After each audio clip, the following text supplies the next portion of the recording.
بسم اللہ الرحمن الرحیم۔ عصر حاضر میں عاملین کے طرف مراجعت کرنے والوں کی بہت بڑی اکثریت وہ معاشی تنگی، مالی پریشانی اور مالی عدم استحکام سے دوچار ہونے کی شکایت لے کر کے عاملین کے پاس جاتی ہے، اور ان کے پاس جا کر کے وہ یہ سمجھتی ہے کہ شاید یہ ہمارے مسئلے کو حل کر دیں گے۔ آج ہم ان کے در پہ حاضری دے کر کے آئے ہیں، اور اگلے دن جب ہم صبح سو کر کے اٹھیں گے تو ہمارے دروازے کے سامنے نوٹوں کی گڈیاں پڑی ہوں گی۔ انتہائی عجیب اور انتہائی احمقانہ سوچ ہے کہ آپ ایسے مسائل کو لے کر کے ایک عامل کی طرف جا رہے ہیں جن مسائل سے دوچار اکثر عاملین کی اپنی بہت کثیر تعداد دوچار ہیں۔ عاملین جو ہر گلی اور ہر محلے، ہر بستی کے اندر کثیر تعداد کے اندر بیٹھے ہوئے ہیں، حقیقت میں ہیں یا بن کر کے بیٹھے ہوئے ہیں، ان میں اکثریت کا حال یہی ہے کہ خود انہیں اپنی ضرورت کے لیے دوسروں کی طرف التفات کرنا پڑتا ہے۔ وہ کس طریقے سے آپ کے معاشی مسائل کو حل کریں گے، یا کس طریقے سے وہ آپ کی ان پریشانیوں کا کوئی حل آپ کو دیں گے۔ عوام کی بہت بڑی اکثریت تو ایسی ہے، نعوذ باللہ، جن کے عقائد ملحدانہ اور کفریانہ بھی ہیں، کہ جو یہ سمجھتے ہیں کہ بھئی ہم ایک مرتبہ ان کے دروازے پر چلے جائیں گے تو ہمارا مسئلہ جو ہے وہ حل ہو جائے گا، اور انہی الجھنوں اور پریشانیوں کو جب وہ لے کر کے جاتے ہیں تو جو شخص ان کو روزی روٹی کے لیے تعویذیں دے رہا ہوتا ہے، وہی ان روزی روٹی کے تعویذوں کے ان سے پیسے وصول کر رہا ہوتا ہے۔ اب اگر انہی چیزوں کے ساتھ روزی اور روٹی حاصل ہوتی ہو تو پھر وہ آپ کے چند سو روپے یا چند ہزار روپے کا محتاج کیوں؟ ہونا تو یہ چاہیے کہ وہ اپنے ان تعویذوں سے، اپنے ان عملیات سے پہلے اپنے معیشت کو مضبوط کر لے، اس کے بعد پھر آپ کو معیشت کی مضبوطی کے لیے یا پیسے اور دولت کی فراوانی کے لیے تعویذات عطا کرے۔ یہ وہی والی مثال ہے کہ آپ گنجے سے کنگا طلب کر رہے ہیں، جس کے اپنے پلے ہی کچھ نہیں ہے، جو خود محتاج ہے، جو خود اپنے 2 وقت کے کھانے کے لیے پریشان ہوتا ہے۔ آپ اس کے پاس جاتے ہیں اور کہتے ہیں کہ بھئی ہمارے کو ایسا تعویذ دے دو، ہمارے لیے ایسا عمل کر دو کہ بھئی ہمارے پاس پیسے کی فراوانی ہو جائے۔ تو میں اکثر و بیشتر کہا کرتا ہوں، عملیات کے اندر اصل عمل ہے ہی وہ جو کوئی بھی ضرورت مند اپنی ضرورت کے لیے خود کرے، نہ یہ کہ وہ کسی اور کے دروازے پر جائے اور وہاں کو اس کو بولے کہ بھی میرے کو تعویذ دو۔ شریعت نے خود عمل کرنے کی حوصلہ افزائی کی ہے، اور 2 نمبر عاملین خود عمل کرنے سے آپ کو روکتے ہیں، جو کہ شریعت کے صریح مزاحم ہیں۔ آپ کو چاہیے، ضرورت آپ کی ہے، صلاۃ الحاجت آپ پڑھیں، آپ دعا کریں اللہ تعالیٰ سے، یہاں جو اوراد اور وظائف مذکور ہوئے ہیں کہ اس کے کرنے سے رزق میں فراوانی ہوتی ہے، وہ اوراد وظائف آپ خود کریں۔ آپ خود نہیں کرتے، آپ ان کے در کے اوپر چلے جاتے ہیں جو خود آپ سے زیادہ ضرورت مند ہیں، آپ سے زیادہ وہ اپنی حاجتیں لوگوں کے در کے اوپر بیان کرنے والے ہیں، آپ سے زیادہ وہ سائل ہیں، وہ آپ کے روزی روٹی کے کیسے بند کھولیں گے جن کی اپنی بند پڑی ہے۔ تو کہنے کا مقصد یہ ہے کہ میں یہ نہیں کہتا کہ کوئی عمل ایسا ہے ہی نہیں کہ جس سے رزق کے اندر کشائش نہ ہوتی ہو، بہت سے اوراد وظائف مذکور ہیں کہ جس سے رزق کے اندر فراوانی ہوتی ہے، لیکن آپ جو یہ تعویذات کے پیچھے گھومتے ہیں، عاملین کے پیچھے جاتے ہیں، یا ان کو کہتے ہیں کہ ہمارے لیے عمل کریں، یا عامل آپ سے کہتا ہے کہ میں تمہارے لیے عمل کروں گا کہ جس سے تمہارے بند دروازے کھل جائیں گے، تمہارے پر نوٹوں کی برسات ہو جائے گی، تو سمجھ لیں کہ وہ آدمی جھوٹا ہے اور کذاب ہے۔ اگر اس کے پلے اتنا ہوتا تو پہلے وہ اپنے بند دروازے کھولتا، پہلے اپنے اوپر نوٹوں کی بارش کرتا۔ اب یہ کہنا کہ اسے نوٹوں کی ضرورت نہیں ہے تو پھر یہ چند 100 روپے کا تقاضا آپ سے کیوں کرتا ہے، یا جو آپ اس کی خدمت پہ پیش کرتے ہیں نذرانہ کیوں قبول کر لیتا ہے؟ بہت سے لوگ ان کی ان حرکتوں کی وجہ سے راہ راست کے اوپر بھی آئے ہیں، لیکن افسوس اس بات کے اوپر ہے کہ سادہ لو عوام ہماری وہ ان چیزوں کو عام طور پر نوٹ نہیں کرتے. بس کسی نے بتا دیا بھی میں بہت پریشان حال تھا اور فلاں جگہ میں چلا گیا اور اسے جا کے کیا، اس سے میرے لیے کام کر کے دے دیا اور میرا مسئلہ حل ہو گیا، یہ سمجھ بیٹھتے ہیں کہ بھئی وہ جو ہے نعوذ باللہ مختار کل ہے. یہ بھی اپنا ہر مسئلہ اور ہر ضرورت کو لے کر کے اس کے پاس پہنچ جاتے ہیں. سب سے پہلی بات تو یہ یاد رکھیں کہ جو شخص ایک چیز کا عمل کرنا جانتا ہو، ضروری نہیں کہ وہ آپ کے جمیع مسائل کے اعمال کو بھی جانتا ہو، اور جاننے کے بعد یہ بھی ضروری نہیں کہ وہ آپ کے لیے کرے بھی. اور پہلی بات تو یہ کہ اکثریت ان میں ایسی ہے ہی ایسی کہ جن کو اعمال پتہ ہی نہیں ہے، اور اگر عمل پتہ بھی ہو تو پھر کرنے کے اندر سستی ہے. تو اس وقت میں سمجھتا ہوں کہ سب سے بہتر عامل وہ ہیں جو آپ کی ضرورت کے حساب سے آپ کو وظیفہ تجویز کر دیں، آپ کو بتائے کہ آپ جائیں یہ عمل کر لیں اور ایسے کر لیں. نہ یہ کہ ان کو بولے کہ بھئی میرے پاس آؤ، اتنے دن کے بعد آؤ، 3 دن کے بعد میں دم کروں گا، اور اتنا دم کا دوران یہ ہوگا تو یہ ہوگا تو وہ ہوگا فلانا ہوگا. یہ تمام چیزیں وہ صرف اپنی کمائی کے لیے اور اپنی معاشرت کو یا اپنی پیسوں کے فراوانی کے لیے کر رہا ہے. حیرت کی بات ہے نا کہ عمل آپ کروا رہے ہیں بند دروازے کھولنے کے لیے اور روزی روٹی بڑھانے کے لیے، لیکن بڑھ اس کے رہی جو کر رہا ہے، آپ ہی کا پیسہ اس کی جیب میں منتقل ہو رہا ہے. آگے دوسرا اس کے کرنے سے بڑھے گا یا نہیں بڑھے گا یہ تو پتہ نہیں، لیکن جو اس نے لے لیا اتنا تو آپ کے یہاں سے کم ہو گیا. تو عامل وہ ہے جو آپ کو آپ کے مسائل کا حل بتائے کہ آپ جائیں اور جا کر کے یہ کریں. عامل وہ ہے نہیں جو آپ سے یہ کہے کہ بھئی آپ میرے پاس آئیں اور اتنے چکر لگائیں اور پھر میں آپ کو کر کے دوں گا، میں دم کروں گا یا میں چلہ کشی کروں گا آپ کے لیے یا میں کوئی وظیفہ آپ کے لیے کروں گا تو اس سے آپ کا یہ مسئلہ حل ہو جائے گا. تو میں نے اگرچہ میرا موضوع اس وقت عاملین کی مذمت نہیں ہے، لیکن کیا کروں یہ بیچ میں خود ٹپک پڑتا ہے. اس کے اوپر تو میں مستقلاً کلام کر چکا ہوں اور کئی نشستوں میں نے عاملین کی صفات اور ان کی جو پہچان کے طریقہ کار ہیں وہ بہت اچھے سے کھل کر کے بیان کیے ہیں. اگر کسی کو ضرورت ہو تو میری ان نشستوں کو ملاحظہ کر لیں. لیکن میں بات جب عوام کے اوپر کرتا ہوں، چونکہ عوام کی سادہ لوہی سے یہ لوگ فائدہ اٹھاتے ہیں تو بیچ میں ان کی مذمت از خود آ جاتی ہے. تو رزق، روزی اور اسی طریقے سے دولت کی فراوانی کے لیے جو لوگ ان کے پاس جاتے ہیں ان کو پہلے یہ دیکھ لینا چاہیے کہ جس کے پاس ہم جا رہے ہیں اس کے پاس اپنی دولت کے انبار کتنے لگے ہوئے ہیں کہ وہ آپ کے لیے عمل کرے گا. ہاں اگر وہ ایسا بندہ ہے کہ بھی آپ کو عمل تجویز کرتا ہے تو بہت اچھی بات ہے، پھر آپ اس کی ٹو میں نہ لگیں اس کے پیچھے کیا ہے کیا نہیں ہے. لیکن ایک آدمی آپ سے کہتا ہے کہ نہیں جی میں کر رہا ہوں آپ کے لیے، تو پہلے آپ یہ تو دیکھ لیں کہ بھئی اس کے پاس اپنا سرمایہ کتنا ہے. یہ تو وہی والی مثال ہو گئی کہ کسی حکیم نے اپنے دکان کے سامنے بورڈ لگایا ہوا ہے کہ بھئی جن کے بال گر جاتے ہیں گنجے لوگوں کے لیے میرے پاس بہترین تحفہ موجود ہے تیل کی صورت میں، اور حکیم صاحب کا اپنا جو ٹکلا دور سے دکھ رہا ہے. تو ایسے حکیم کے اوپر جب آپ اعتماد نہیں کرتے کہ جس کے اپنے سر کے اوپر بال نہیں ہے لیکن وہ بال کا تیل بیچ رہا ہے، گنج پن دور کرنے کے لیے، آپ کے بال بڑھانے کے لیے آپ کو تیل بیچے، تو جب آپ اس کے اوپر اعتماد نہیں کرتے، اگر تیرے پاس ہوتا تو اپنا یہ گنجا تو اپنا ٹکلا تو نے ختم کیا ہوتا.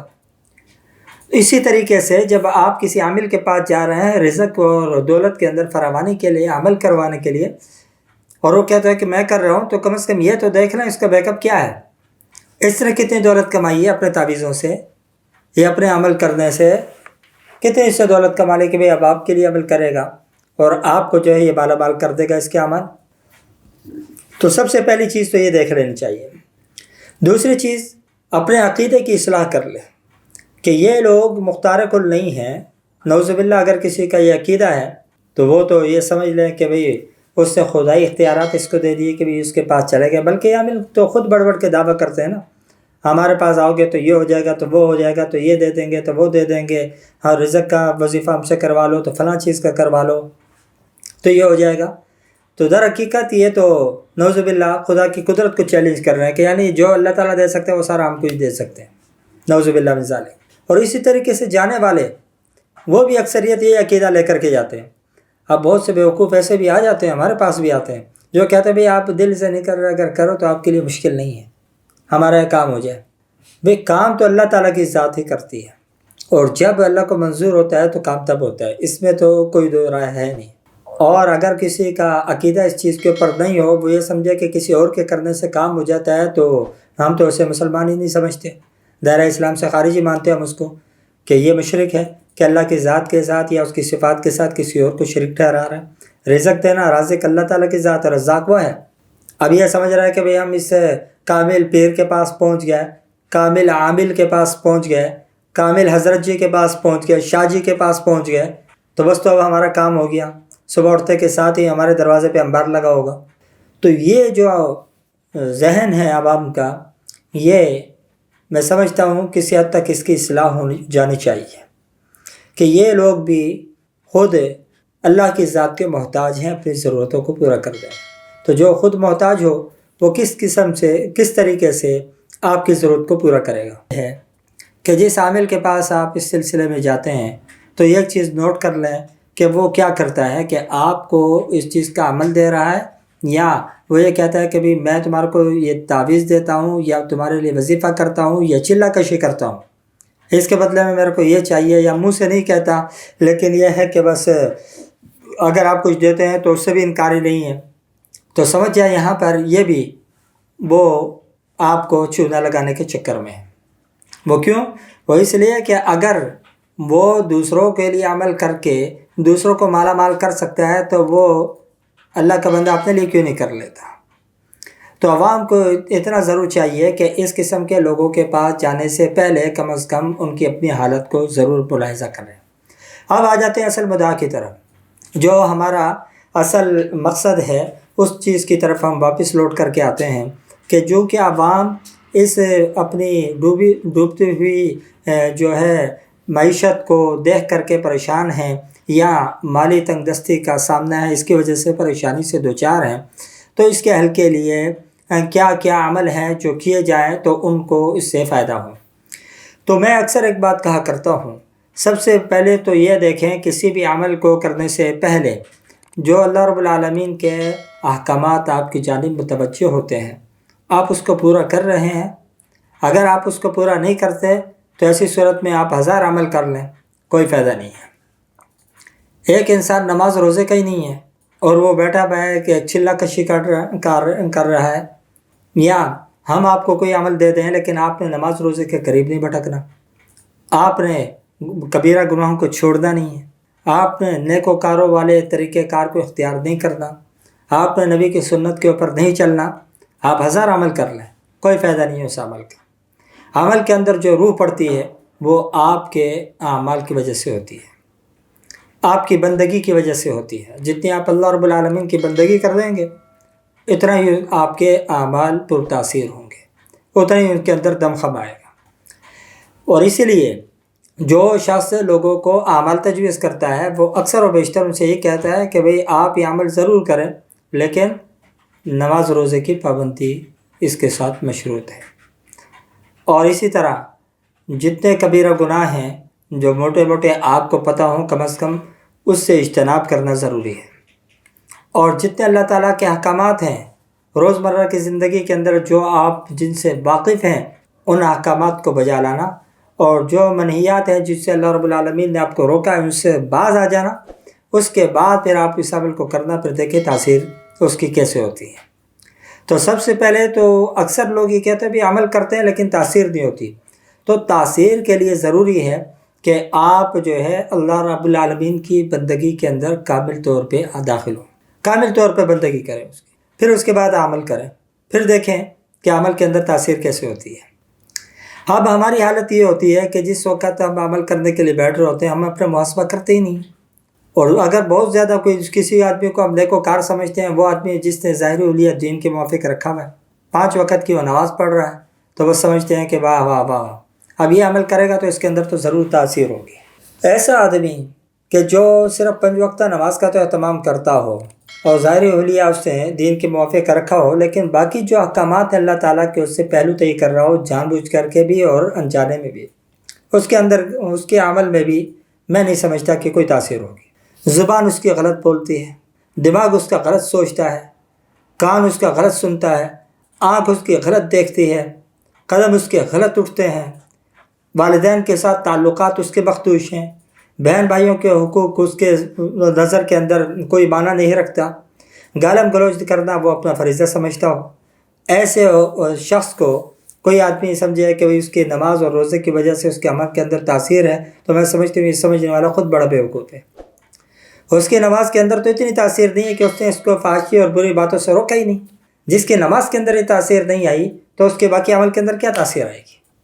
نماز کی اگر روح ہو تو نماز کے بارے میں تو اللہ تعالیٰ قرآن فرماتا ہے ان الصلاۃ تنہی عن الفحشاء والمنکر، کہ آپ کو برائیوں سے اور بری باتوں سے روک دیتی ہے۔